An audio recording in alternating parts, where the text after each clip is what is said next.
Hello, racers. We have a treat for you today.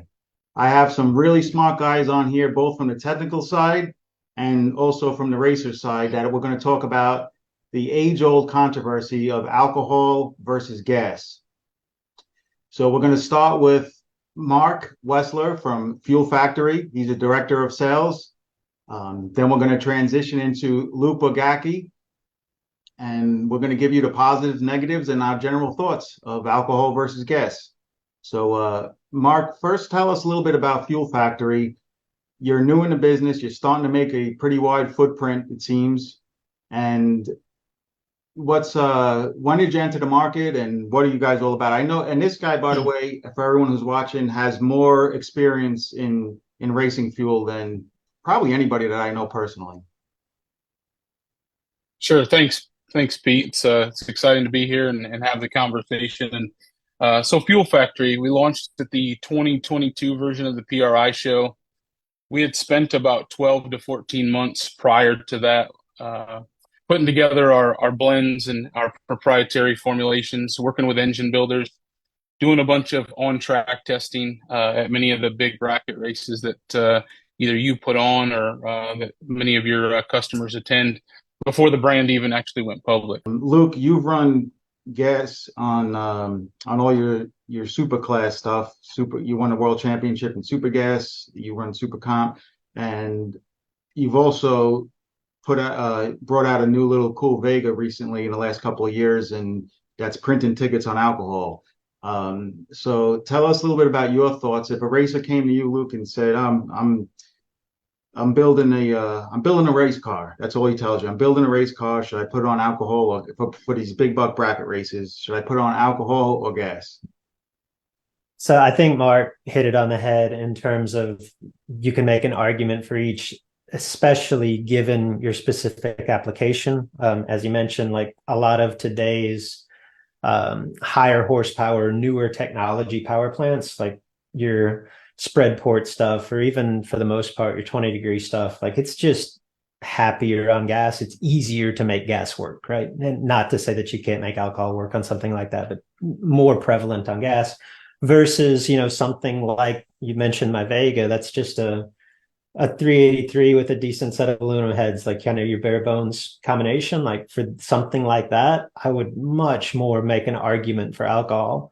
Now, for everything in between that you could kind of go either way, I think the easiest way to sum it up from a bracket racing standpoint, like I came from the school, 20, 30 years ago, everybody said, hey, you run alcohol because it's more consistent. And I still think that that statement is accurate today. Like I think the right alcohol setup is more quote unquote consistent in that when it's right, something like my Vega, it should go 629 at noon when I roll in, and it should go 629 at midnight in the final, and nothing in between. And that's very easy to keep up with, right? Like it doesn't, in most cases, it doesn't really even matter what the weather's doing. Like it should just stay there. I would make the counter argument that on a similar combination, gas, while it may not be as quote unquote consistent, it is every bit and at times even more predictable in terms of it's not going to run 629 all day long, but it's going to follow the weather and you're going to know exactly what's coming. And the advantage to gas, I think, which is probably more prevalent today than ever. You talked about the NHRA racing and superclass racing that we do, where races are often day to day, right? And you go in to have a round or two throughout the event in which you haven't made a time trial that day.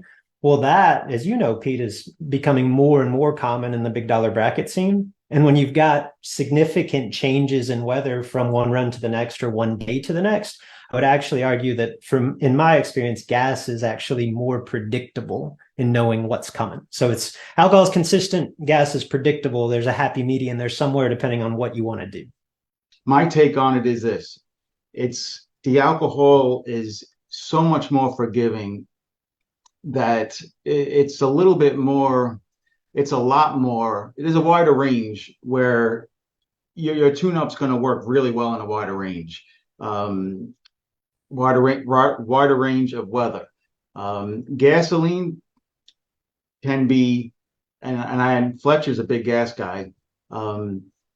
and he helped me with my car. Gasoline could be as good and more not quite as consistent, but very consistent and predictable for, like what Luke said, those first runs of the morning at a big buck bracket race when you have a big weather change. And some of the guys on alcohol, I know when I used to run and I ran Indy on alcohol, the next day, I know Luke goes through this at a big buck bracket race, but the next day, weather changes so much. Okay, am I gonna pick up 300s or am I gonna pick up 500s? Where on gas, I know I'm going to pick up 8 to 900s. What you're saying. I know that sounds like a lot, but it really maps out and it's predictable. My take on the gas though is it does have its advantages, but you have to stay on top of the tune-up. You have to. So to get my car good at New Media on gas, um, I ended up having to change a lot of things. I ended up having to lean it out, run a more oxygenated fuel, and where if I was on alcohol, I probably wouldn't have had to go through that little struggle, that hump that I kind of looked like a fool the first 3 days I was at New Media this summer. Now I will say this: on gas, I think most people are running too rich. I think they get the carburetor from their motor guys who are a little bit more conservative and want to make sure there's enough fuel going to it. And then they go to eighth mile and then they go to summertime. I really think that a lot of gas guys probably could use to lean it out, but sticking with we interrupt bracket racing 101. Your converter should be looser and you could lean it down some. We fixed it. Let's switch over to gas since that's what you're very experienced in, Mark. Let's give the audience, the racers, a summary of some different fuels that could be popular that are popular in bracket racing that you offer, from a small block Chevy to something with more compression versus something with less compression versus a 12-degree 632. Sure. And again, I think it just depends on what it is you're trying to accomplish with your particular application. But we've got what we would consider conventional fuels in your what we call F12, F14, and F16. Could be used in everything from a high RPM small block to a 17 or 18 and a half to 1 SR20 headed 632. Continues to be more and more popular are the oxygenated fuels. Some guys feel like they do act and a little bit more consistent and weather swings and maybe act a little bit more like methanol. So we've got a couple of different oxygenated fuels that quite a few bracket racers are out there running now. But we've got the whole lineup. So fuelfactoryusa.com is the website. We'll be on hand at the next two Fling events here to answer any questions and help take care of fuel needs. Well, great advice from two really smart people in the industry. I appreciate you both coming on and sharing your experience, sharing your advice with the racing community.